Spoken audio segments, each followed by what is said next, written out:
And now in our Missouri news, many residents in the Louisiana-Missouri area expressing concerns for animals in the local shelter after discovering the way the shelter is trying to control the noise in the area. Now, KHQA's Zach Richardson spoke with city officials who say they are not in wrong for using bark collars.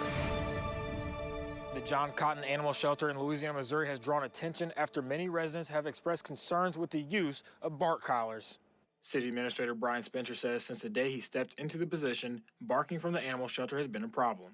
My very first week, I had several complaints about the dogs barking. And I looked into a lot of different ways to muffle the sounds from the dog pound. He says the city looked into various ways to solve that issue, and there was only one solution that was affordable and would alleviate the noise.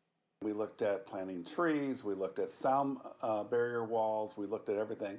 And the most feasible thing to do was the bark collars, which matched our budget. Gail Williams is a volunteer at the shelter and has expressed her concerns with the use of the bark collars to city officials a number of times. She says these animals are already in a stressful situation, being in a new environment away from their families, and she believes these collars only add to that stress. This is the way dogs communicate. They communicate through barking, through whining. So when you take that away from them, it causes more stress in an already stressful situation. Spencer says although these collars have the ability to correct the dogs by using the shock method, the shelter doesn't use that feature.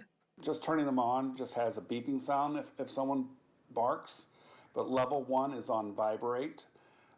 They are set at level 1. Many animal lovers have expressed their concerns with the use of bark collars to the city council, and they have been told that nothing illegal is being done. It was brought up that they had contacted the Department of Ag and that it is stated that they are not illegal and they are not using the actual shock method. So I believe, I can't speak for all of them, but I believe none of them stood up and said that they weren't in agreement with them being used. So as far as I know, they're still going to be used.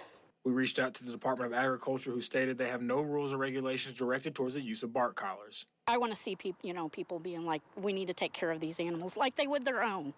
If your animal ended up in the pound, you wouldn't probably want them to be treated that way. Spencer says the intent is to not harm the animals, rather to provide a quiet environment for those who live in the area. Reporting in Louisiana, Missouri, I'm Zach Richardson.